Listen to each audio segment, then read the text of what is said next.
it's funny. We watch this one YouTuber, and on his he posts pretty much every day. And on his video the other day, he said it was 2022, and I was like, oh, well, we're just jumping right ahead to 2022, huh? Wouldn't Right. surprise me if we woke up all of a sudden and it was literally 2022. Seriously, Never even though, surprised me same. anymore. So yes, yes. So how have you been? How has the past couple of weeks been treating you? How has life been treating you? Yeah, I've been good. I mean, as good as one can be during like all of the global crises that we've endured in the past year or so. But yeah, I've been Yeah, like yeah. trying to work on getting a routine. Um, I I mean, like I'll like talk to a friend or so like about once or twice on Zoom to, keep that social stamina going. But Mhm. I've been Mhm. trying to devote more of a routine for my art because like, when I was in college, I didn't quite have all of that extra time, and now I'm like, oh, like I can really Mhm. start developing some skills. So I finally set up my pole in my dance room, and I'm starting to get back on that. It's kind of like getting back Nice. on a bike. And I've been like practicing my piano and my theremin. I try to do that every day, if not at least a couple times a week. And so I'm, it's kind of like Oh my tricky God, being I'm like a sending my son over multi, to you yeah. for piano lessons. I'm sending the little one over to you. Oh We bought him. He begged for a keyboard. He wants to be the next Marshmallow and Skrillex, and he's yeah. a Yes. very creative kid. And Oh, so that's we bought him awesome. a good keyboard. To begin with, I played piano by ear when I was growing up, but Yes. as Me soon too. as something else took my interest, then I was like, you know what, I'm just gonna sing. I don't need to play the piano because I thought I was gonna be the next Janet Jackson. Um, Do you who we still will be sing? discussing tonight as well. But I do. I mean, hubby is the my greatest and my biggest fan. He says, "Oh, you sound good. You could always use little voice lessons, but you still sound good." I know I can't hit those soprano notes that I used to. Thank you to the 40 pack of Swishers. What was it? 60 Oh, pack of Swishers damn. that we used to buy in college. Yes. Yeah, hey, we were saving money. We were doing Right, something. right. We paid $18, and it lasted us about 2 weeks. But yeah, so just like anything else though. I've been kind of jumping back into really wanting to dance again, and not just you know club dance, party dance, or whatever. I really want to get back into seeing if I can memorize some choreography. Hell So yes. yeah, yeah. So I have been, my girl's Janet. I love that I can still remember all choreography to. I was dancing to All Right the other day, and we'll get into all that Yes. in a little bit. Um, Watching the Britney Spears documentary, I definitely, was in my I chair watched that doing the one too. counts. Yup. Oh yeah, we're gonna talk Yup. about that. Too. I want to ask, so we will definitely dive right into that. But yeah, I I like to say, and I've posted it a couple of times on my Instagram, and this is a tattoo that I've said that I wanted to get for so long. Lack of passion is fatal. And Mm. so, Mm-hmm. is it when you're not using, if you're a creative being, if you're not tapping into that creativity, it's Mm-hmm. always going to, it's like this longing feeling. Um, Yup. that's why I love my very first dance teacher, Pepper Vaughn. I last that I heard he was still out here in Sacramento. I love that he's still Oh, teaching dance. He was my very first dance teacher when I was in fifth grade. that's Uh, amazing. and yeah, yeah. And I told my husband, I probably say once a year, I'm gonna go take a dance class. Um, and then I'm like, ooh, I'd be in the back like, ooh, what? Okay. So yeah, so I admire you for jumping back into that because I know when we first met, you expressed how you wanted to implement your education your passion, your desire, Mm, and be an adult. mhm. I recall that conversation. So I love that you said you got your pole back out. I used to take a pole dancing class in the Thomas. Loved Oh, it. really? Yes. Yes, yes. It was, gosh, I mean, I just had my 9-year-old. So long time ago. Um, and I might have even just had, might have even just had you, so I don't know. Well, it could be at Oh, least wow. um, and it was awesome. I loved it. I learned how to, do a handstand or headstand. I Hell yeah. I have no upper arm strength, and going climbing up the pole, the simple little fireman's yeah, yeah, Hmm. yeah. So I just did a Oh, lot yeah. of That builds up that strength real quick. down. Yeah. I did more visual. I just utilized the butt and the bowl and some other things, and I worked it that way. But it was a Yeah, great workout. I really wish that we had fitness classes like that again in Sacramento. Even I because I think know. even if it's just virtual and maybe it's chair dance, maybe it's floor work, if you don't have a pole. Um, Exactly. maybe I'll just put an idea And I do all those things. there for us. Yeah. Yeah, see? Look how the universe works. That will be awesome. So we're gonna have to. I know I talked to you and reached out to you before. I think at the beginning of COVID, and was like, I would love to do this for Hmm. my birthday, which is when we Oh, got on lock. yeah. But So are you also a now Pisces? we can. I'm an Aries. I am an Aries. Oh, okay. So yeah, That's a lot of people. awesome. When's your birthday? Oh, yeah, March 23rd. When Taurus. Oh my goodness. Yeah, my birthday's this Saturday. So I was like, ooh, March birthdays. Woo. Oh, that's all right. Happy birthday to you. Happy Thank you. birthday. My boys were up here. No, my boys, they love it. They sing it like they're in church. It's so funny. I love Um, that. happy birthday. So you're Thank going to be you. here, young. I'm gonna be 27. Oh, God. No, no, that's awesome. That's awesome. You should, be very proud of yourself. I will admit, at 27, I don't. We hadn't even. We weren't even married yet, and I had my oldest, Aw. who is just 4 years younger than you. Um, but I was still, we were still kind of hanging out a bit. I think we were still in Davis. Yeah, it was our Oh, last year in Davis. cool. Um, I had just auditioned for American Idol in that year. Oh, Um, wow. let's see, tried shrooms for the first time and never again until last summer. During that time, let's see what else was going on.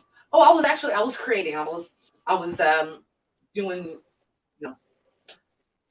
hook work and background singing for a friend of ours who was a young rapper. He moved from New York to Davis with his brother. He was only like 16, but he hung around all of us.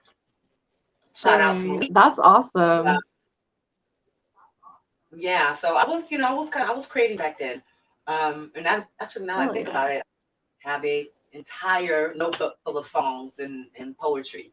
Um, Oh, yeah, that's wonderful. that's you know that's what I was doing with 27. You're doing fantastic things.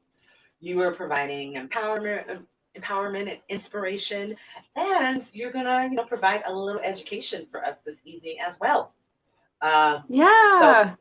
mind, I would like to start off with, how exactly you like to be, how you identify, and how you like to be addressed. And if you could just kind of explain it a little bit, like I said, I understand surface level, but Yeah, for I sure. always want to be respectful. Yeah. Yeah, so I identify as non-binary or like transgender non-binary. like let me know if you have like any questions along the way, or if I'm like going too fast. 'Cause I'm like, oh, there's like so many different ways to describe Oh, it. But yeah, so yeah, like I so as an don't know. example, what was that? I was saying, if I have a question, I'm gonna chime in. That's what us Okay, Aries do. cool.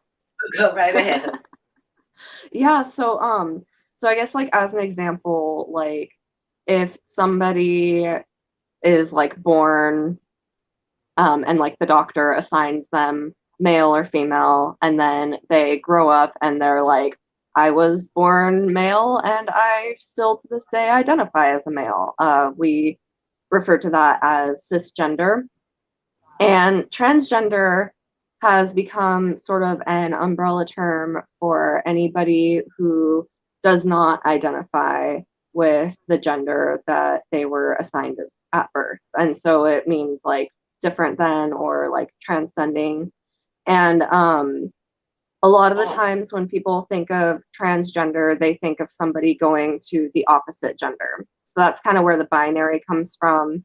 In our society, it's like the okay. binary is like you have male on one side and then you have female on the other side, or you have masculine on one side and you have feminine on the other side.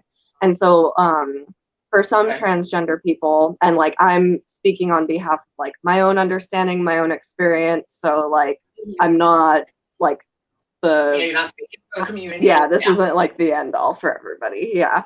But like Yeah. my understanding is like for some trans folks, they are still within the binary. So maybe they were born male and then later on they want to they decide to like transition to female, or like make certain choices that like affirm their female identity because they are actually in fact female.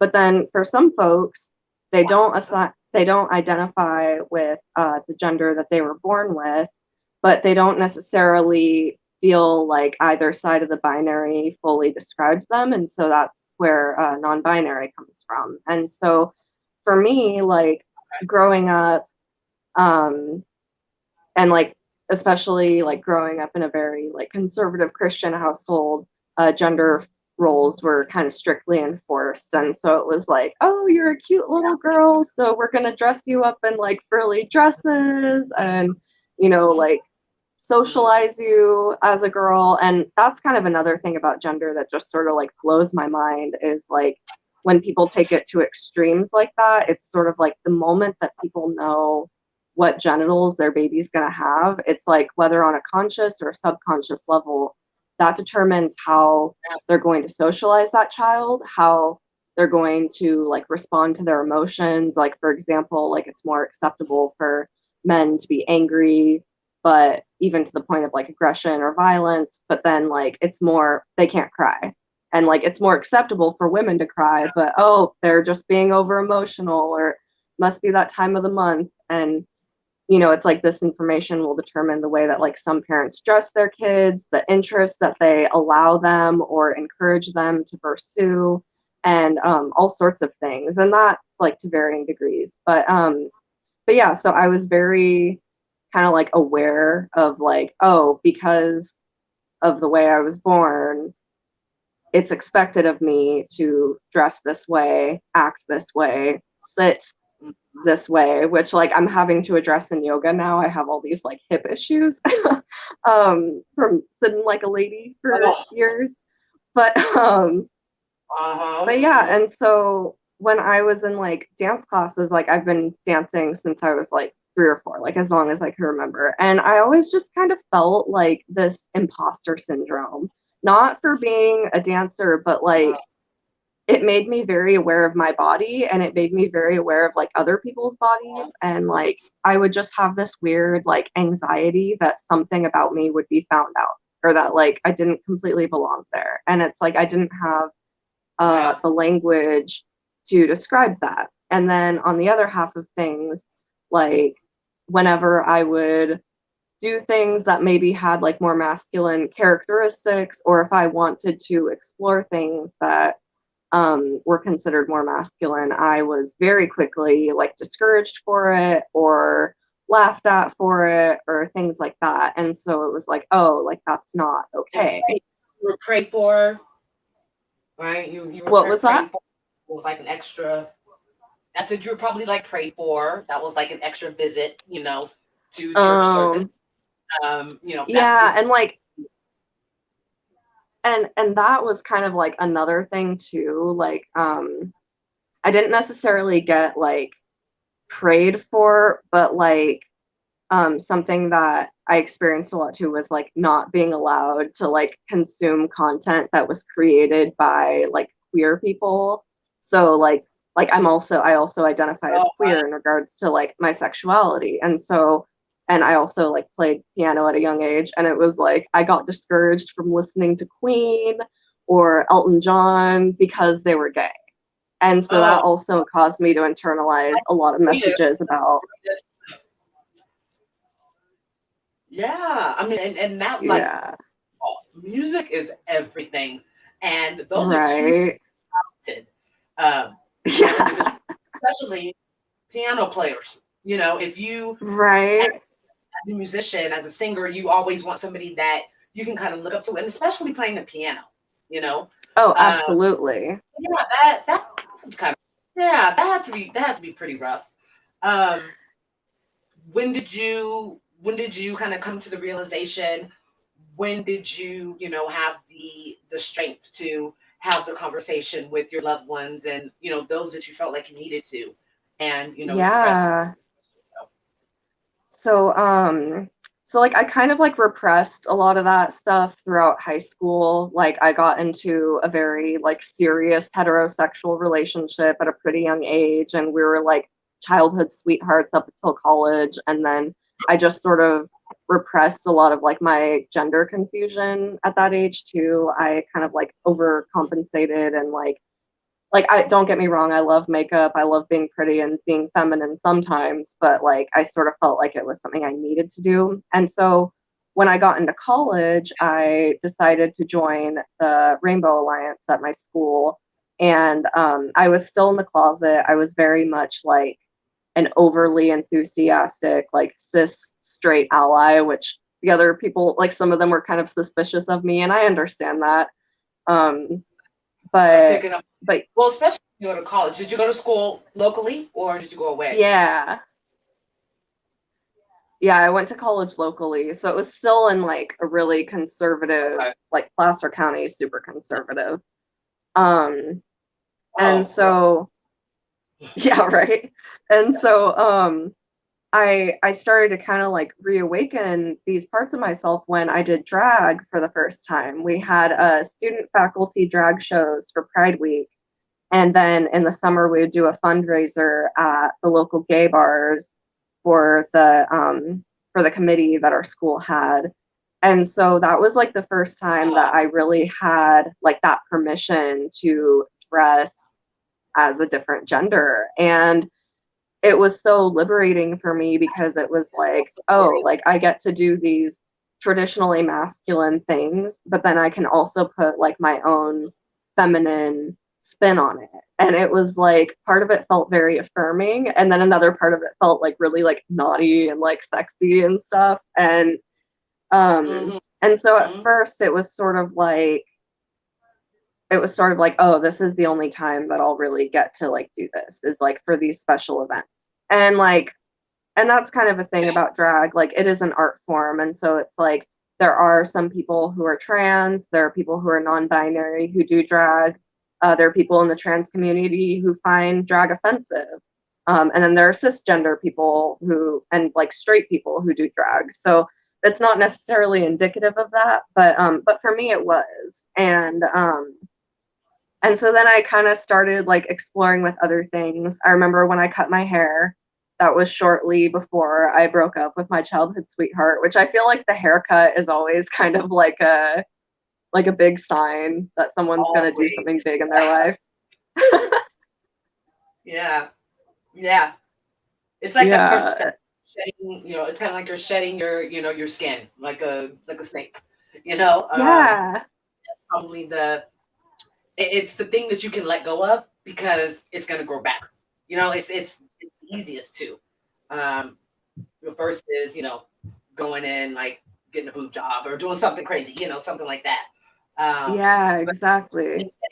for your boyfriend at the time, do you think he had any idea? Had he ever like mentioned anything to you or? Yeah, it was kind of like he was okay with me doing drag. I definitely like I told him that I was like gender fluid, but I wasn't really like exploring it a lot. And then like this is like a totally other like topic, but then I also realized like that was also when I started to become aware of like my attraction to other genders too.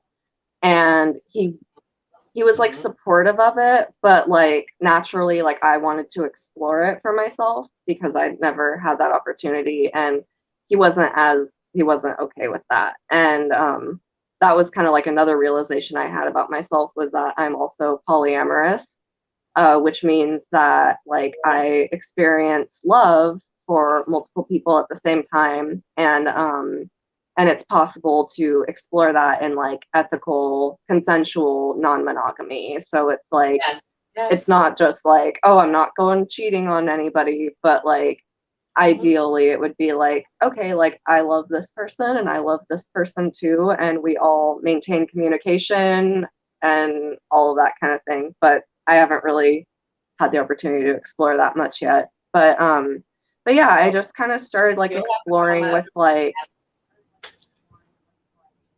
what was that? another podcast that talks all about that. I said I have another podcast that talks all Oh, about. sweet. Um, That's we awesome. Yeah, so we'll talk about that kind of offline and try to keep them, you know, you know, Yeah. but Um, yeah, but yeah, I it started like, very powerful. yeah, I started like buying like more articles of like men's clothing for myself, and I started like exploring like dating other queer people, and yeah, and I had to go to a lot of like therapy to like undo a lot of the shame from my upbringing, and that's still like an ongoing like healing process. But then I also started seeing like a somatic sex coach who does like working with like trauma in the body so that you can connect with your like healthy sexuality again. And and yeah, and there was this book that was like all about gender that she gave me, and there was a page that talked about like the transgender umbrella, and I just started crying because I was like, oh, like that is me. It's like it's not like I always felt too masculine to be a woman, but not feminine enough. No, too masculine to be a woman, but like too feminine to be a man. And it's like, for me, Yeah, I kind of feel like somewhere in the middle, it's like both at the same time, but like fluctuating depending on like the day. And I feel like the pandemic has really given me a lot of freedom to explore that. And I see that for a lot of other like non-binary folks too, because it's like they're not having to perform gender the way that they were in the before times. You know, it's like I know so many AFAB, that means like assigned female at birth, folks who are like, I haven't shaved my legs in months. Like, why was I doing this? Or like, I'm not wearing makeup and my skin looks better, you know, stuff like that. And that's really been giving me a lot of like gender euphoria, just like being able to dress how I want, doing my makeup or not doing my makeup, but like knowing that like I'm hot either way. Um and yeah, yeah, and so it's been really nice and to that caring, just, yeah, like being confident within yourself, regardless, because so many of us, yes. when when you identify as a woman and you live your entire life like that, we know how much of our daily existence, is predicated on how we look, how we Oh dress. yeah. Um, I will definitely say that's something that, getting into this next decade of my life, and over Hmm. here, I'm all of a sudden noticed like, oh God, it's happening. Little things here and there, Hmm. are happening. Hmm. It's very hard for the more rational side of me to go, girl, you're going to be all right. You have an awesome Right. you, you're healthy. It's something that for you to not really be worried about. But it is so ingrained in us. It is. Yeah, to kind of be so concerned all the time. And I will say that I threw away caring so much about what other people think of me. It still happens, but it Yeah. doesn't define me like it used to. That's one of the things about being Aries. If you guys are familiar, we like to please, we like people, we like to be liked, we like sociability, and Mm-hmm. we have our own conversations with ourselves as if we're other people, and those people probably never have those thoughts at all. So we kind of psych ourselves out. All my Aries, Absolutely. I know you feel me.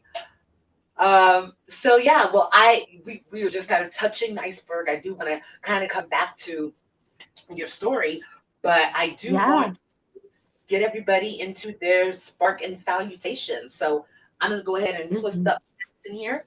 You guys get yours ready. Get your hybrid, get your sativa, get your indica, get your dab, get your edible, get your tea, whatever it may be that helps you to get elevated so that we can educate, eradicate, and elevate. So while we do that, let's go ahead and let's talk about some pop canna here. And we kind of reached it. Oh, Brittney, I will say this, okay? I'm just gonna imagine that Britney Spears is a fan and she's listening.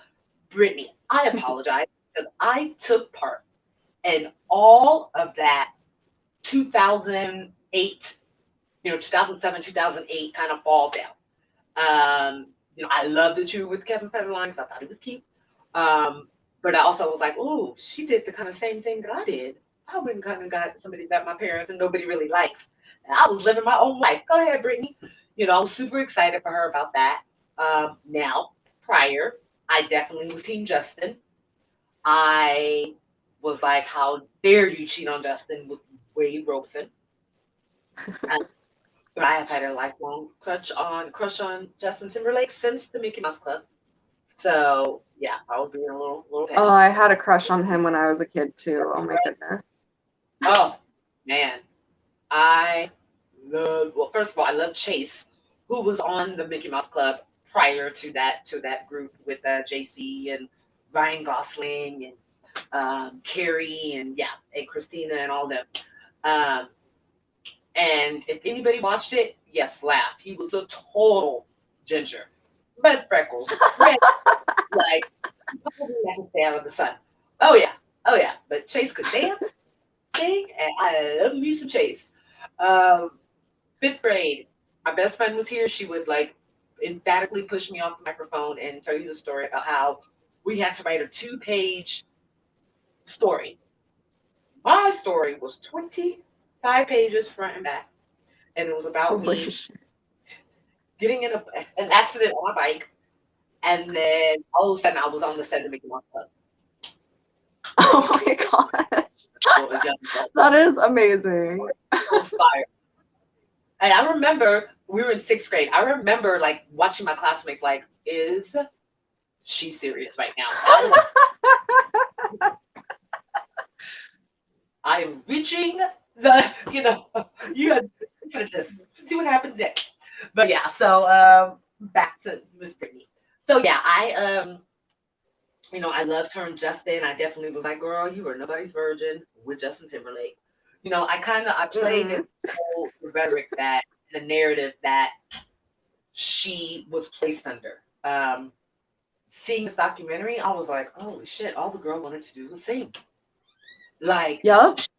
That she had a good looking body. I mean, what teenage girls don't? Especially when you have people telling you have to look a certain way. Right. Oh man. So she posed on Rolling Stone in boy shorts. I don't think I paid attention then to how much scrutiny she came under by Karens, the Karens of the late 90s, early 2000s, that used her for being a bad role model on your fast-ass daughter. Britney Spears does not know your child from a can of paint. How could she be a bad example? So yeah, just kind of seeing this documentary and seeing it with fresh adult eyes, and really all she wanted to do was be, good old Kentwood, Louisiana, Brittney. Kind of what Jamie Lynn did. Jamie Lynn went and got her money, was huge. Yeah. Got pregnant and Zoe pregnant. 101. The I reason why remember she. that. Yeah, yeah, yes. Wow, Nickelodeon. It was Nickelodeon, right? That was good. Yeah. Zach and Damn. Cody, Sweet Life, and yeah. Now I was too old to look. I'm sitting there watching that. But it was funny. This shit was funny. But yeah. So what did you think? What did you take away from the documentary? Do you think that it was? Because I definitely thought it was sensationalistic at first. For sure. But I think they did a very good job at painting, painting her story. And I'll admit, I look Yeah. at Instagram now and I go, "Oh, Britt, you don't seem like you're all there." It's not that she's unhappy, you know. So yeah, Yeah. what do you take away from it? What did you feel? Damn. Yeah, I watched the documentary like last week or something. I was like taking a sick day and I was like, you know what? I want to know all the details.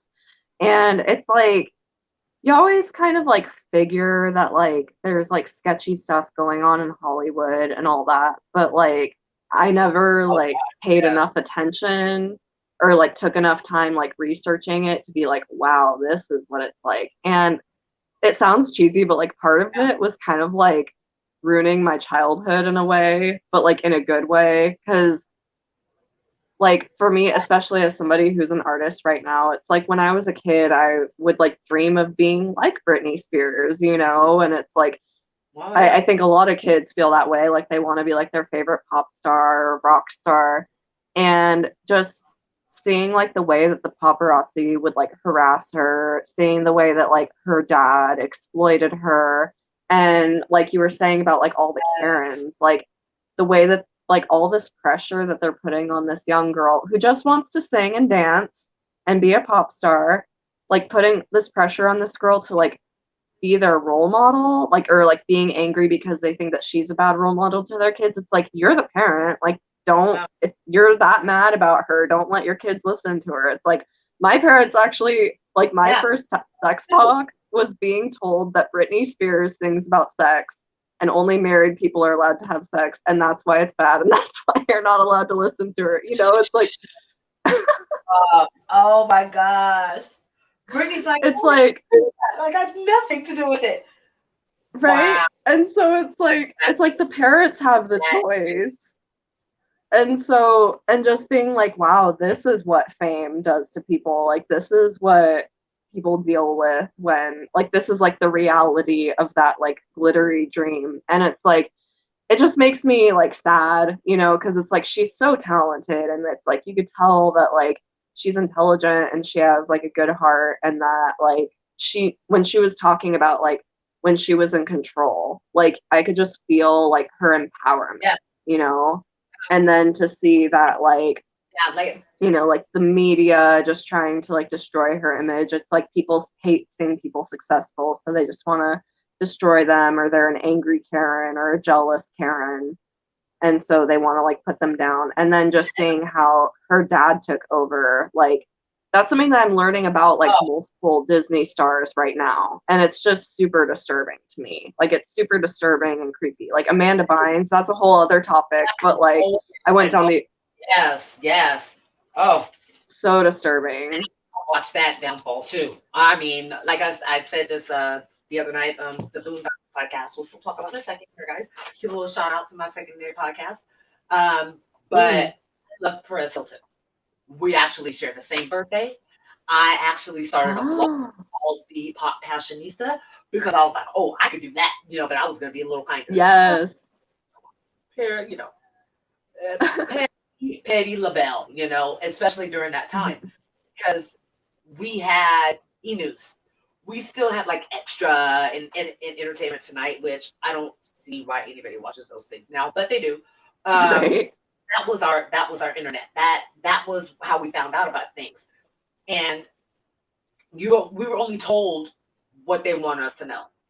And Hmm. being he was like America's sweetheart, I definitely think that, some media, you know, maybe didn't say certain things or portray her the way that Fox News or somebody else did. They tried to, I don't want to say placate her, but they tried to keep the relationship good, which is what I think she was doing with the paparazzi. I mean, we have that's when paparazzi became super crazy. I will never know him getting out of the car and you being able to see her crotch. Like, I will never forget them calling her fire crotch. I will never forget right. Oh my God. While they went to hide, the hills. Still, I would watch that. That was still good. Oh yeah. But what was going on? And they were kind of the first ones to have to decide how you were going to, charter or go through that unchartered, waters of constant paparazzi. Them knowing wherever you are. I mean, Brittney could even go to the gas station. They'd be right there. Seriously, though. Really tried hard at first to be friends with them, to be friendly and keep them on her good side. But, there was only so much she could handle. And I definitely think that she was suffering from postpartum. I don't think we ever thought that. We just thought, they got married too quickly. Kevin has 9,000 of kids by Shar Jackson. So we knew this was going to happen. Society was a pretty bad example of what it's like to see celebrities fall and how people just champion for that to make themselves feel better. That was just one example. And so cold. I was like, free Brittney, come on. Yeah, very, very cold. And I definitely was like, free Brittney, come on. Come on.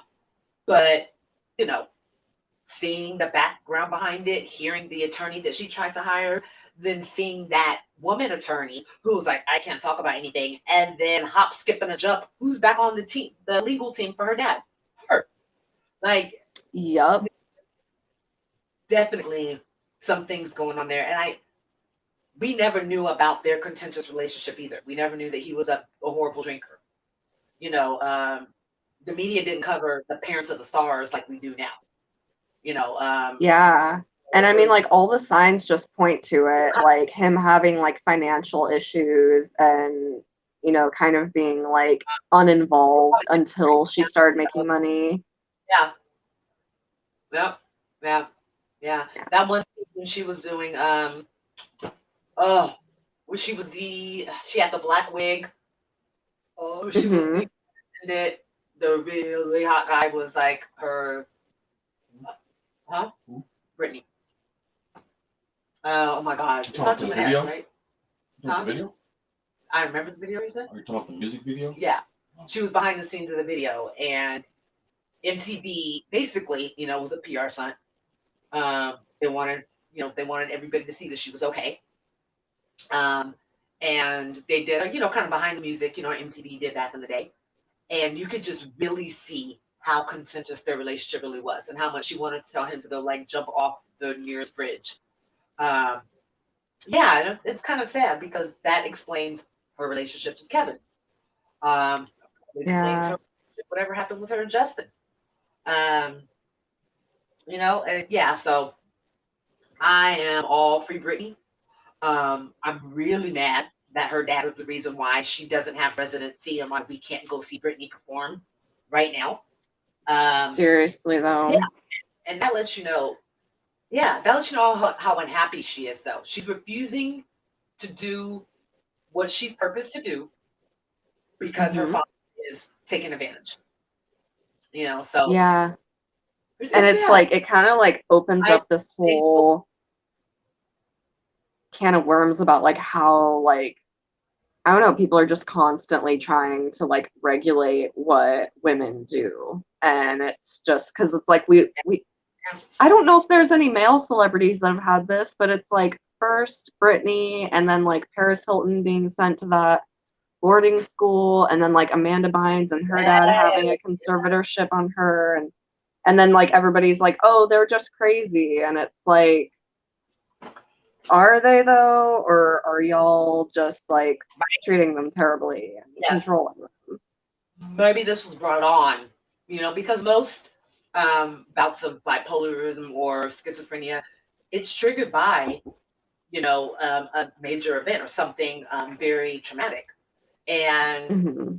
Amanda Bynes has been on TV and been an actress as long as we can figure remember. I mean, all that, and she had a lot of talent, and I'm sure still does. But to not know where you fit in the world, to know that, okay, to feel like you're on top of the world, everybody loves you, but then you start having a bad time, and then you find out how fair weather, these supposed Oh, absolutely.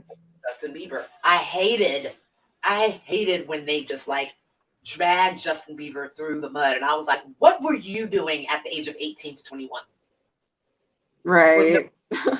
money? Like, of course we see what he's doing because the kid has tons of money and he has free time on his hands, and he has these Yep. all friends. Like, everybody has taken some form of psychology. Psych 101. It's very Hmm. easy. I don't understand why instead of us being sympathetic or empathetic, we go Hmm. toward let's bash them and dirty up their character, sully their character. So, and Yep. we have a lot to kind of repair. I think that for a good amount of us, COVID, you know, um, hopefully allowing people to kind of change that dynamic. Um, but then again, we had January 6th, so I don't know. Yeah. Oh my goodness. Oh my I'm sure goodness. we had that. That whole Um, month, I just had a yeah, migraine. Like the whole month was a migraine. it, I Oh mean, my it's goodness. just like you felt a sigh of relief. You know, Yes. I remember saying, God, isn't it nice to not have your president be on the news every single day because of a tweet? I just Oh felt, my gosh. well, Oh, now unfortunately, I'm not very happy with Joe. Um, and I yeah. talked about this to a couple friends, and they're like, "Oh, it's only been 60 something days." I'm like, I don't care. Okay, like you, Yeah. you have the most power to make shit happen in 2 hours if you want. In this country. Right? Um, this isn't your first rodeo. You were just there, homeboy, 4 years ago. Right? Yes, So exactly. you should have been sitting down. Yeah, you should have been sitting down with Barry and Shelly and having them help you get ready. Mm-hmm. He definitely did what most politicians did, and he's showing that he's he's more human, but yet he's still a politician. I Yep. don't know if people know this, but he is deporting um, deporting people back to Haiti right now. People that escape Haiti because they're Yeah. raped or murdered or whatever it is, and very quietly, thank you, Vice News. That's why I love Vice News. He's sending them back, and I'm like, whoa, who else did this? Who else, did this at the beginning of their presidency? So, not too happy there. Not too happy that he is trying to infringe on my 2A rights. It is my Second Amendment, and I don't like that you were trying to appease people that probably, gave you a lot of money for your campaign. Um, I don't think that this Johnson and Johnson vaccine is responsible, especially because it's only 60% efficacy. Um, yeah, I just Oh man. Yeah, I'm the whole vaccine thing. Because, like, plus I'm seeing so many people just be like, oh, like, I got vaccinated, so now everything's fine. And, like, I'm just sort of like, not to be a wet blanket, but there's still, like, more variants of the strain that are evolving and mutating, and the vaccine doesn't protect against all of them. So, like, hold your horses, kiddos. Like, we're still gonna have to quarantine for longer. Like, oh, that stresses me out. right because it doesn't make you immune to it. It just allows you to get less sick.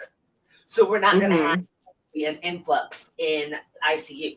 I mean, people need to understand. So I used to work at Wells Fargo, and Wells Fargo had the best training. And they used to tell us, no, I'm sorry, it wasn't Wells Fargo, it was Providian, but Wells Fargo had a little bit too. So we would call Mm-hmm. people and offer them balance transfers. Now, we would say, oh, you qualify for a balance transfer up to 12.99%. Now, of course, every credit card that we were transferring over was above that. And what did they get? 12.99% because we said up to. So Mhm. that is an example, guys. Listen, words mean things. Okay. Yes. We have got to be more involved because if not, next thing we know, we turn around and somebody else is making decisions that don't fall in line with our, with our lives or our families' lives. It doesn't allow the betterment, of your life if you're not paying attention to the decision that these people are making. I mean, look at the crazy lady, Marjorie, whatever her name is. She is nuts. So that one senator, or congresswoman, whatever she is, Oh. very, very toxic, and she's a cancer. Um, Oh.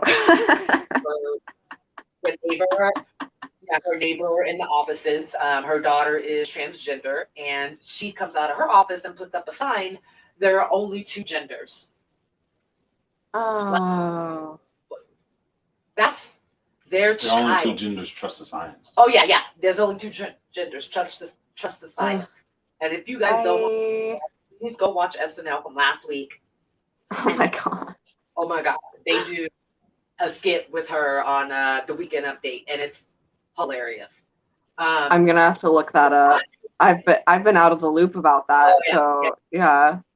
And I didn't know about Biden like deporting people. Like I heard I read one article about it, but I forget who it was. And so yeah, it's people need to stay aware and it's just because he's in office now, it's we still need to be. Yep. Yeah, it's we still need to give him just as much pressure as we were giving against Trump. Yeah. We need to be alert about the insurrectionists. These boogaloo boys, whatever else they call themselves. Which I wonder if they know that they call themselves Boogaloo, which is after breaking electric Boogaloo. Yeah, an 80s movie. Electric Boogaloo. About urban breakdancers. Right? I wonder that. I wonder if they know that. Gosh. But yeah, I mean, I think that, and that's another thing that I'm upset with. Why haven't those individuals? Why haven't they been to court yet? Right. Big hubbub about taking them off the planes and going to their houses and arresting them. But if it were brown people, there'd be a lot of death. And then the ones they arrest, the police were literally holding their hands, walking down the Capitol steps. Oh yeah, holding. God. Oh, yeah.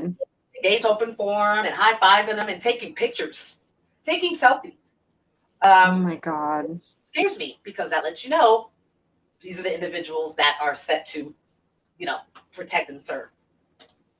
Which we know that's, Yup. Yeah, it's some things that we still need to be alert and concerned about. We are doing much better. Like you said, I wish people would understand that just because they're getting vaccinated, there are 300 million people in the country or something.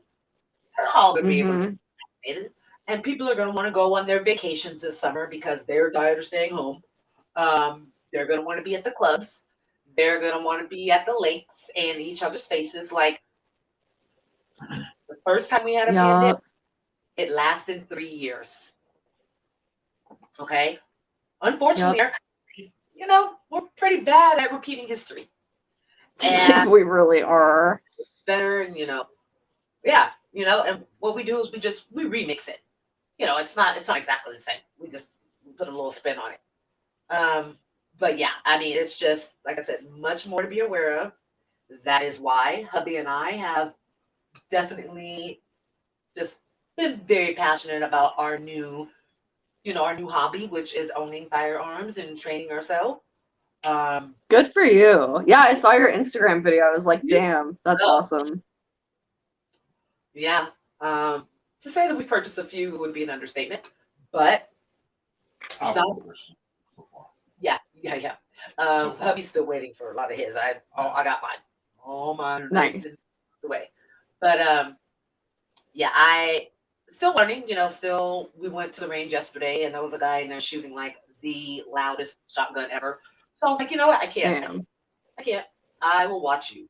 Yeah, so I still have some things to learn, but I'm gonna tell you this: zombie apocalypse. I'm gonna get me a zombie. Like they're not about to get me. This is not about me, The Walking Dead. Right. Yep. Okay. That's the attitude we gotta have. Just Gotta learn our self-defense. keep touting this Johnson and Johnson. I mean, like my husband says, that's a D. When was a D okay? Right. 60% efficacy. That's a D. That is damn near failing. Why is that okay? Yeah, though. Um, Pretty low standard. Sutter ran out of vaccines, so they had to cancel thousands of appointments. A lot of them are elderly, and then teachers. Now that they were approved, Damn. Yes, it's you. They'll have Johnson and Johnson pretty soon. Yeah, and like my dad is waiting, and he will probably take whatever, especially because it's only one shot. I think that's why a lot of people are like, I'll take that one. But once again, guys, pay attention. Yeah, perform your due diligence. I'd be willing to get the double dose one, like the 2-dose shot, if it was like more effective. So yeah, no thank you, Johnson Johnson. Yeah. Also, their claim about no tears in their shampoo is a lie. So who do you really want to trust? Oh yeah. Didn't they have to pay? They paid somebody like some years back. I definitely have some memories of that shit burning the hell out of my eyes. Yup. Yeah. Falsehood. But we're gonna jump into I had a couple more pop, canon culture things to talk about that I think, Brittney's good for that. That's a lot there. Absolutely. I give a shout out though to somebody who truly inspired me. We do know that other than March being my birthday and Daddy's birthday, we are celebrating Women's History Month. And the other day, like I said, feeling a little ambivalent and feeling, just probably because Aunt Flo's in town mainly, but just feeling a little, funky. And started listening to Janet. And I will be just brutally honest, and I was just transformed back to, being 15 years old and being amazed by the All Right video. So I watched that over and over and over again the other day, and just, had a reflective moment about I don't want to say the sense of naivety, but just being 15, and not having a care in the world, but it was a care in the world. And I think really just a moment to be able to reflect and be grateful and have a sense of gratitude. And so because of that moment, Miss Jackson and Nasty, Janet Damita Joe Jackson will be featured for this entire month of podcast. So every week, we're going to, shout out another one of her videos. Talk about. And Janet is still dope, still to this day. And she is definitely somebody. And from the age of, I was 23 when I met my husband. I was like, oh, I'm be the next Janet. Like I already had it. I had the picture in my mind when I was going to go back to Elk Grove High and perform there. And Park Arena, I already had it all together. But like I said, I ended up being very just grateful and thankful for that moment of reflection. And just, it may seem silly and trivial to other people that watching a Janet Jackson video is something that, was the catalyst of that. But once again, you guys gotta listen to the universe. Messages will be put in front of us and will show up in very unexpected ways. So kind of being in tune definitely helps you to, get past some, or tornado of thoughts and emotions sometimes. So yes, I'm some years younger than I that I was when that video came out. But are you familiar with that video and all the historical aspects of it? And she gave shine to Cap Calloway and a couple of other actresses from the 50s and 60s. Are you familiar Yeah, with that at all? so that video I'm not familiar with, but so when I was a kid, that was when like the whole Super Bowl incident happened, and so my exposure to Janet Jackson was unfortunately pretty limited. Oh, But when I was in high school, I was in a hip hop class and we did a routine okay. to her song All For You, that all the girls at the party, look at that body. Oh, And like I loved that. Like I loved that so much. That was where I like let my sass come out and like just be like super sassy and fun and cute. And then her song So Excited, that was one of the music videos that like stood out to me. And like to this day, like when I would teach in the before times, when I would teach at like cardio classes at a dance studio, like that song was always on my playlist. And I totally relate to what you said. Like it's not silly at all. Like there is something about like when you're in a funk or you're not feeling great, watching like a badass music video that's like iconic to you and like you remember like exactly where you were in life when that music video came out. Like something that about that just like sets the mood. Like it's so powerful. it is. It is, and it's funny because you mentioned that.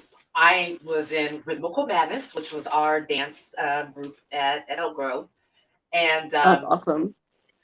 dying the other day because I was watching. Actually, I was cleaning the bathroom, and "You Want This" came on, and all I kept hearing in my head was my dance teacher, Miss Roberts. She didn't do counts; she did commands. So at one part, she was like, "Pizza box, pizza Ooh.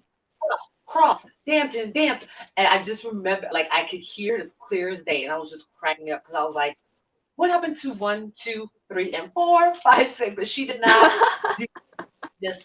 Yeah, and I immediately was able to remember that part of the breakdown of the song, that choreography. Just Yes.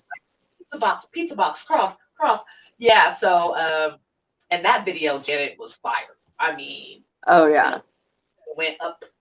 Janet likes her food, so Janet was, she'd be a little fluffy, and then she'd go away, and then she'd come back with just this rock hard stomach and small waist, and then she would dance her ass off, and she this incomparable Oh, this so iconic.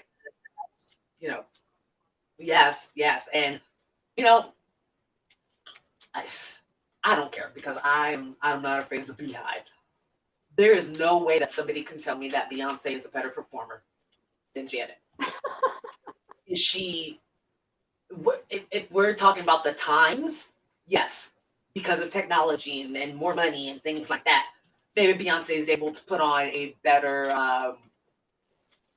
maybe come out with an album and that performance is better, But come on, this is Janet. She's Penny on Good Times, okay? Right. Um, Hell yeah. I mean, Control. 7 years old. My mom had no idea. I was in a summer camp and we were having a talent show and I made up my own choreography and I sang and I would never forget the look on my mom's face when I pointed to her at one part of the song when she says my parents and she like I will never forget that. And I Aww. think that was just a spark for me. I remember being like, "Ooh, I want to do this all the time." Thank you, Janet. Hell yeah. But about kind of favorite things, Throb is my shit. Okay, Janet Ooh. over and over and over again for an entire 2 hours, and I would get my life. Um, yeah, I love that song, and I love how Janet was very comfortable with her sexuality, Mm-hmm.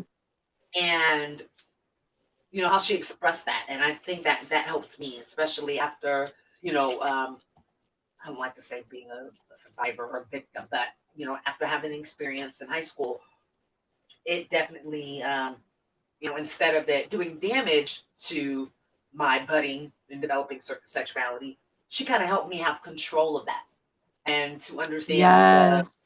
power behind my pussy. Um, Fuck and yeah. the first episode of the month, so pussy power episode right here. But yeah, so Yes. I yeah, ever got to meet her, and I'm gonna put this out here. We speak things into existence. When I get to meet her, Yes. um, you know, after hyperventilating and probably crying, I would, I would from the heart tell her, just how important she was to me, even though I didn't end up becoming Janet Jackson number two. Um, she played a big part, and a lot of music did.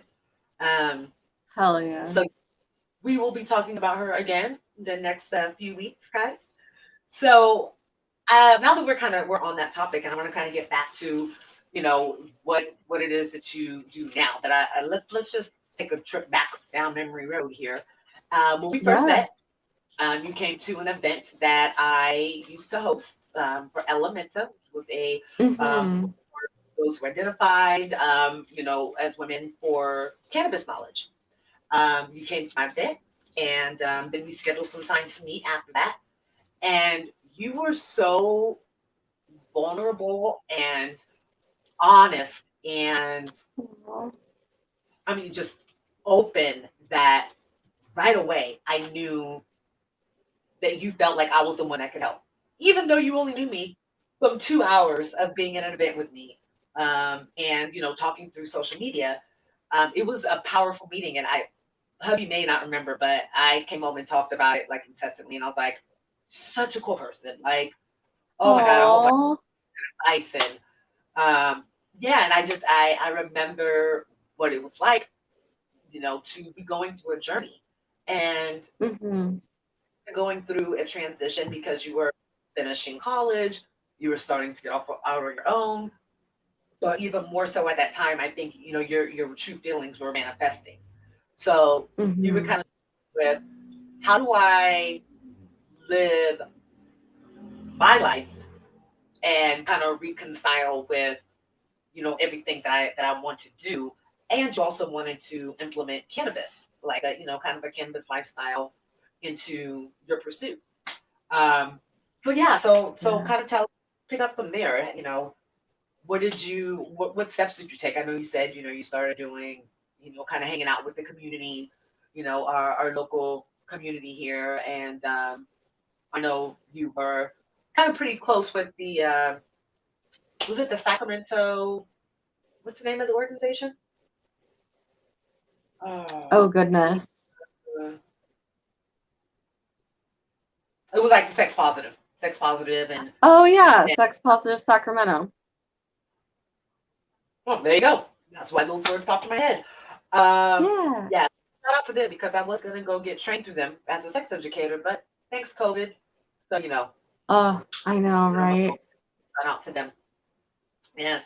So yeah, so you just kind of started doing what you needed to do for you, and how did you get back into you know performing again, and doing what you truly love to do and what makes you happy?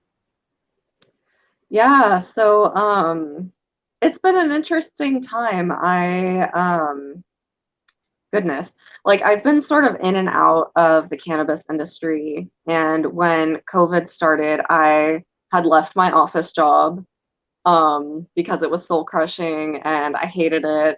And I mean, you worked at an office too, so I don't Yeah. need to tell you why why office jobs are kind of Oh, terrible yeah. for people like us. But yeah, I I have the chill even just thinking about it. yeah, the fluorescent lights, I can't. But Oh, I worked yes. at another cannabis brand shortly after that, and I was doing a lot of like trimming, and I was getting some cultivation experience, and that was really cool, and I loved it. But I had to leave because like they weren't sticking to the COVID regulations. Like there were like 6 to 10 of us in a room, close, very close proximity, like sitting next to or across from each other, and they weren't enforcing masks, so people would like pull their mask down to like yell across the room.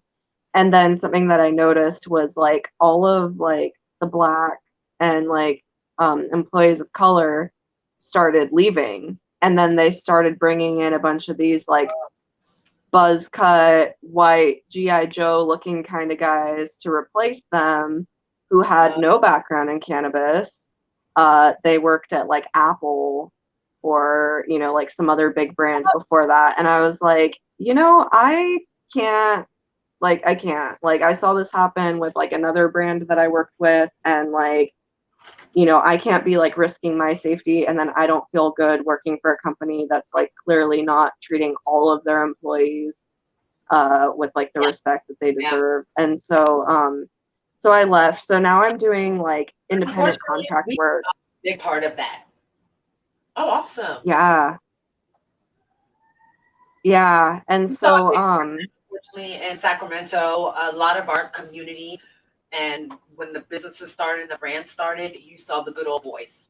You know, you saw the guys wearing, you know, freaking flip flops and cargo shorts, but with a nice shirt. They just got karate, you know, and like 6 of them are, you know, throwing their grandma's money into the pot so that they can start a cannabis company. You know, something that they've turned their nose up to since they were, you know, frat boys in college. But now all of a sudden, let's go ahead and let's take opportunities away from the people that have been most disenfranchised for years.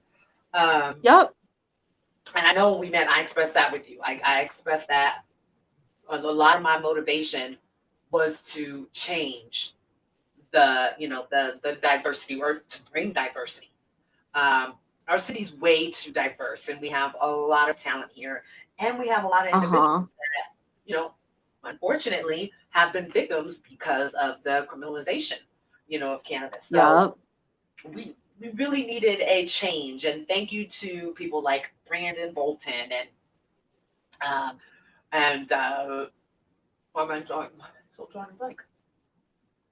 Mindy and Mandy, and to Kimberly Cargile, and to you know, the Sacramento Equity Groups, to the Black Chamber of Commerce, you know, just to those individuals, Maisha Bahati and Miko Banks.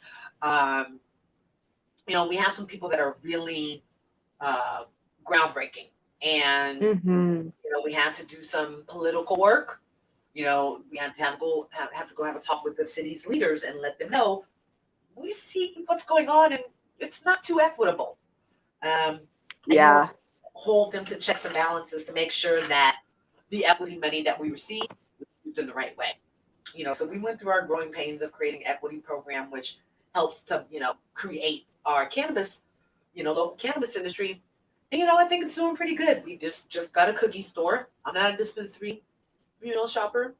I can't get with my, you know, my guys, but we have 30 plus dispensaries, you know, in Sacramento now. And before, a third of them were owned by one individual. Now it's being spread around. And now we have, and for the next 3 to 5 years, they're only going to be dispensary license being given to people of color and to those who, you know, complete. Hell yeah. So that's awesome. So that's, I'm really glad to hear that. Yeah, a huge accomplishment.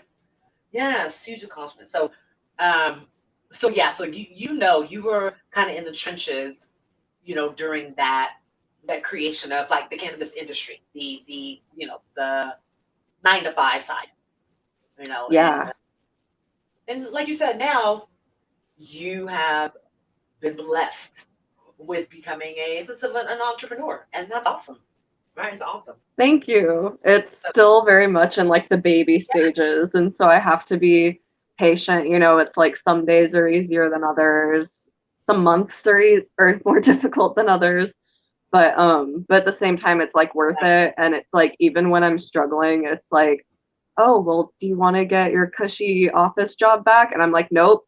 Like, you could not pay me enough money to go back to that. And so it's like, I think the freedom is like probably one of like the biggest parts of that for me personally, is that it's like, whether I do really well one day or I don't do anything one day, like, it's all on me. And like, there's a lot of power in that. It is. You definitely, you can identify your strengths and your weaknesses with, you know, being an independent contractor, which is, you know, what I do within education. You know, I'm really trying to provide the education aspect of it, because I so hardly believe we're not going to be able to normalize the power flower until the proper Mm-hmm. provided. So, and as the brands grow and as the industry grows, it's definitely going to, require more education. So, Yeah. once again, you and I are going to have to talk about, offline here. I'm that air. Hell yeah. Ooh, we can Yes. so, Love it. So in your journey, being in the industry, did you start medicating or utilizing or finding out how it can best, enhance your quality of life and allow you to live, in your truth? Yeah, so I started using cannabis. Like I tried it like once or twice in college, and then I started using it more regularly. Back in 2015, I got really sick. I had some kind of like, I don't know, I think it was because of like stress, but I was having these weird like autoimmune reactions to like food. It was almost like allergies. But I spent almost a year like isolating myself because I was like so sick, aside from working and going to school. And then at the end of everything, obviously after being so sick for almost a year, I was incredibly depressed. And so the doctor was like, "Oh, you should just go on antidepressants. It's fine." And I had like the same reaction that I was having to food and stuff. I had that reaction to the antidepressant. And on top of like the autoimmune reaction, it also gave me a really bad psychological reaction. And like I don't want to get like triggering or anything, but yeah, like it was like really bad. And so after that, I was like, well, I still have depression. You were medicated. Huh? You were medicated. You weren't actually. You were being medicated by Yeah. something that's actually pretty dangerous, and that's a gateway. Mm-hmm. You take one pill. Oh, absolutely. To it. Next thing you know, you're at the doctor. They're giving you more. Exactly. So yeah, spirit in your body knew that was just as detrimental to you as the stress that you were under. So yeah. Yeah, and so I was like, okay, well, like I need to do something for my depression. Like I'm already going to therapy, but like I need some extra help. And so I started using medicinal cannabis. And so now it's like I really love the relationship that I have with it. It's like this really great combination of like medicinal, like CBD in the morning. That's like my anti-anxiety, my antidepressant. It helps with my joints, so that my joints aren't hurting when I'm at work. And that's like really awesome. But then it's like the THC like gives me that pain relief, that muscle relaxation, and just like that like rest and like restore like that the recreational aspect of it, like just having fun or unwinding at the end of the day. And it really helps me as an artist too, because it's like I think a lot of people are afraid to get in touch with their creativity because it's like they're inhibited. It's like whether that's shame or fear or anxiety or like overthinking. And cannabis is just kind of like it's almost like a mental lubricant for me. It's like I can use it and then all of a sudden all of those like what if or what if this looks dumb or what if this drawing turns out bad, it's like that all just goes out the window and I'm able to just like get in the flow and do it. And I've made a lot of progress with like stretching thanks to indica. Like if I smoke a lot of cannabis before I stretch, like I get like such good gains in my stretch sessions, and it's just such a game changer. And I know that there's like that lazy stoner stereotype that like I heard a lot of like growing up during the dare years, but if I have like some Jack Herrera, like I will clean my whole house. Like that's the only time I can have a sativa like Jack Herrera. Like that will make me clean my whole house. Yeah. That's where that makes you just hyper. Like all of a sudden you're like, oh, more of that. Yeah. I cannot sit still on like sativas. And your creativity is like on 100. Like that is awesome strain. I'll probably say that's probably one of my favorites. I'm definitely a sativa. I say I have to because I have shit to do. Yeah. I am starting to, especially in the last year, during coronacation, I I think been able to work with my, endocannabinoid system and find a happy medium because I definitely used to Mm-hmm. just be assed out, hungry, and then sleep. That was me. Um, Mm-hmm. able to, I'll stay up for a bit and watch American Dad episode or two or six. Yeah. And I'm able to really connect with the healing signs of of indica. You guys, it's a power flower and it does so much for you. It And does. have to find how it works with you. How it works with your life. Um, so yes, so I definitely want to talk about your event that's coming up. I think it's awesome. Thank you. I'm going to be a participant as well. Yay! Yeah, go ahead and shout that out. So, and you guys, it's virtual, so you don't have to be here. You don't have to be here in Sacramento. You can like all of that.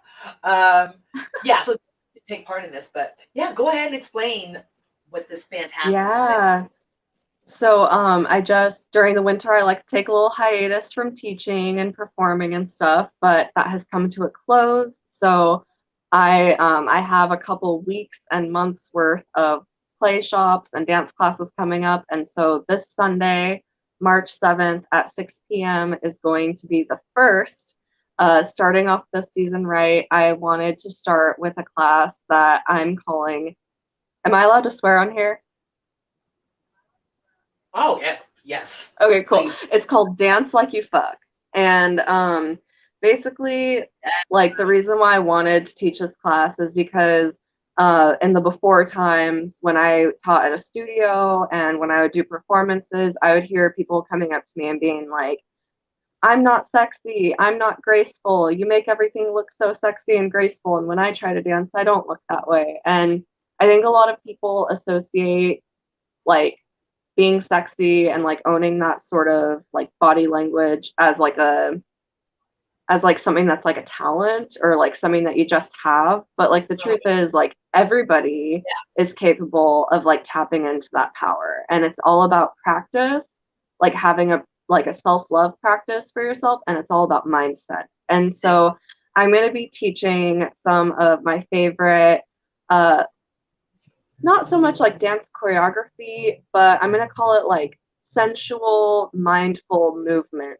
practices that incorporate different parts of the body, that incorporate the whole body, to teach people to get comfortable with moving and engaging with themselves in a sensual way and learning how to channel sensuality into the way that you move, but in a way that feels like authentic to you. And so, yeah, so I'm really excited, and I really hope that it brings people a fun and safe way to connect with themselves and maybe like reignite some passion for themselves. Because, yeah, we want to get like that good energy moving. Yeah, and it's super important. We go through just bouts of uncertainty, in our life. So, but definitely think you're the shit, okay? Like, you think you're Hell the shit, yeah. you hear yourself like you're the shit, then you won't care if you're on beat 1 and, 7 when you're supposed to be on 1, 2, 3. You know what I'm saying? Like, you'll find your own, and the way that you are introducing it, I think is super awesome, because first you have to Thank educate. you.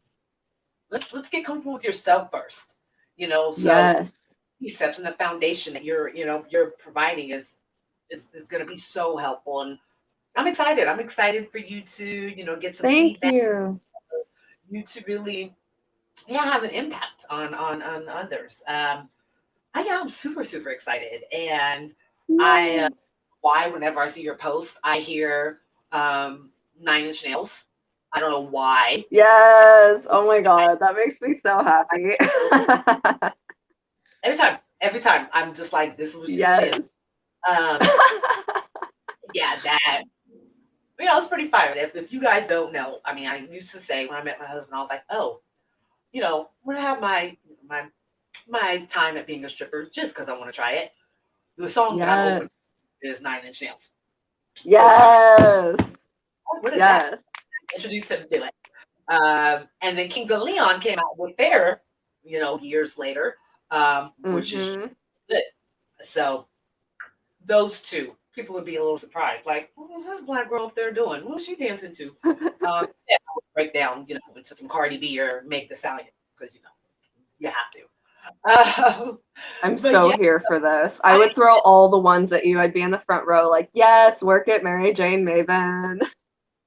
yes. Well, look, and I would put on, okay? I would put on and take Yes. all the orders. No, and now that I'm talking about that, and this kind of has a little bit to do with our Mary Jane keeps me sane segment of the evening, which is we're gonna wrap it up a bit after this, but this is a listener letter. And Mm. listener is feeling just unsure of her current situation, much like many of us in America. We had to pivot during coronacation. Either it's because you were bored or you needed some extra money. And this individual, this young lady, decided to get into phone sex operation or phone sex actress. She said she Ooh. did that. And one night, a customer mentioned to her that she should webcam. So she got into webcamming, and it has now been a year. She loves it. And she wants to be open about it. She wants to, let people know that she considers herself to be a sex worker. And she's just concerned about how people, how her family's going to react, how her friends are going to react. And yeah, so I want to say, first and foremost, do it, do it, do it, do it. It's fantastic. I tried it. I know. Webcamming is Mhm. very, very, very empowering. You're making your own money on your own time. Mhm. Um, you get to build up your level of body confidence, and it definitely falls into self love. Um, and then you are really being a comfort to people who need it. Of course, some of them are majority of them are coming for more of the physical comfort, but you will get a good amount of people that really just want to talk, especially during the corona. Um, Mhm. I will say utilize it just how everybody else is. OnlyFans, people are blowing up, but this has allowed people to become self-employed and entrepreneurs. So all I would say Yes. is be resolute and comfortable in your decision. You're grown. When I moved out of my house and we used to like spray ourselves down and make sure we had, Tic Tacs in and Visine in before we went in to see my parents or that was out of Yeah. respect. But if my mom had said something to me about me smoking, I'd be like, I don't live at your house. I am hella grown. And now she knows, and okay. Especially because they used to smoke. I know this. I found your shoebox top. But you have to become comfortable with who you are and the life that you're living because you're only living your life. If you are able to take care of yourself, you're not, robbing for Peter. What is it? Robbing for Peter to pay Paul? Yeah. There you go. If you're not doing that, you're not hurting anybody.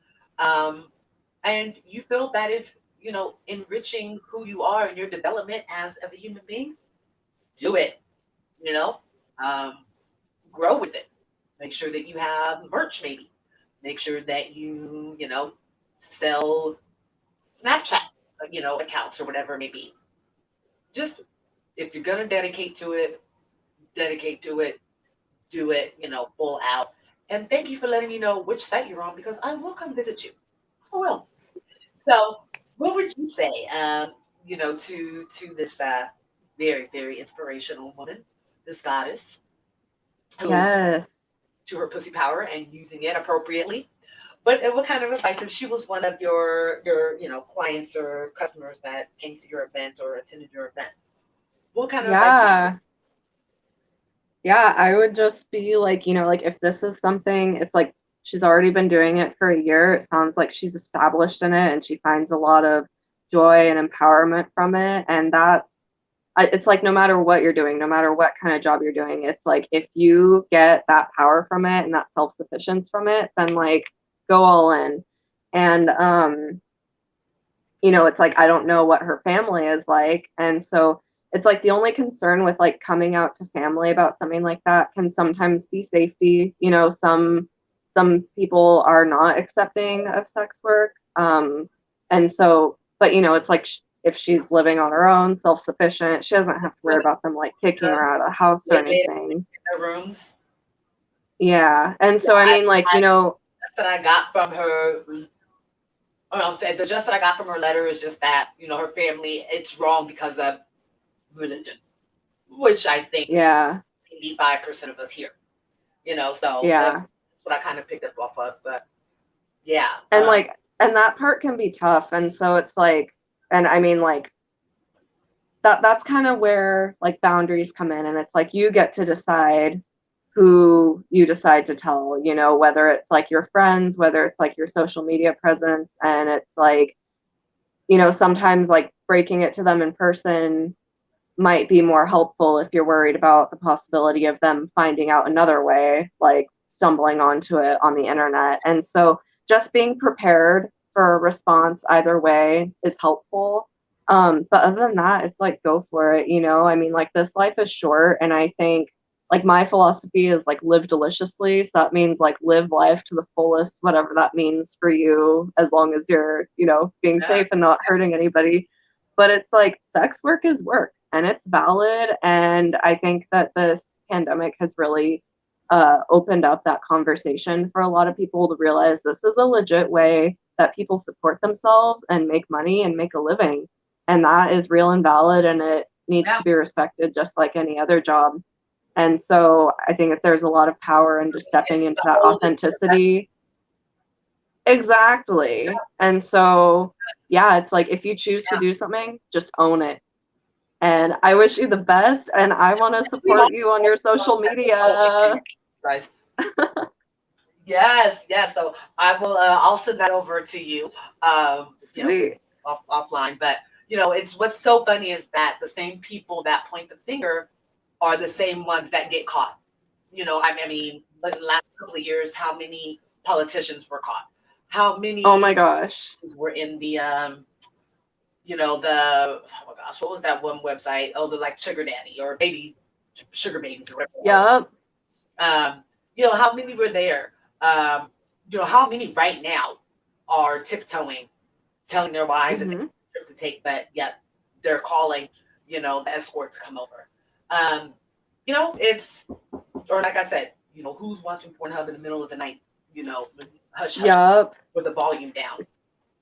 But yeah, they call that, they want to be the judge and jury. And I say all the time, it's because they're jealous, because they're probably have much better sex life than they are. Oh, absolutely. I call that pointing with one hand and jerking off with the other.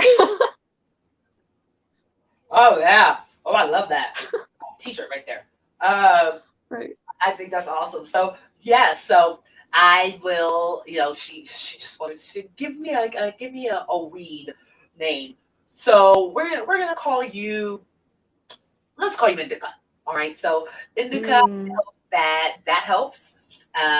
You can call in live during the show. You can always hit me up through social media.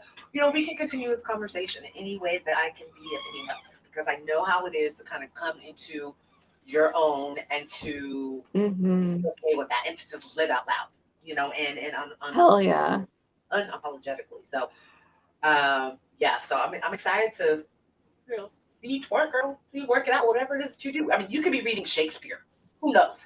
And right. People can have a problem with it, but I give you kudos for taking control of the only life that you're going to have and the only life that you're going to live. So, snaps to you. Hell yeah. Proud of you, Indica. Get it, girl. Get that money. Oh, yes. So exciting. So I do want to thank you so much I'm very proud of myself because I am keeping it to under an hour this evening. Oh no, over an hour? Oh, sorry. Okay, well, Under 2 hours. burst my bubbles. Under 2 hours. But when it's good conversation and genuine, time flies. Yeah, this has been great. So much for your time. Yes, Thank especially you. out in the world all day. I look forward to us collaborating, on our podcast and in other, ventures. I think we could do some fire stuff together for sure.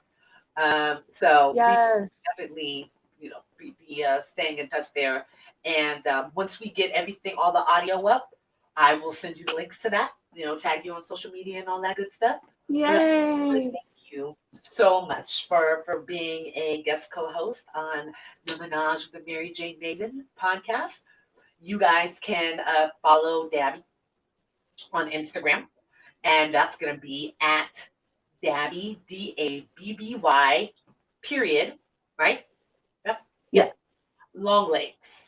And then you can find information about how you can join on Saturday and, and in her other events. And, hey, look. Yeah. I like it. So thank you so much once again. And if you ever need anything, you know where to come. And I really appreciate Thank you.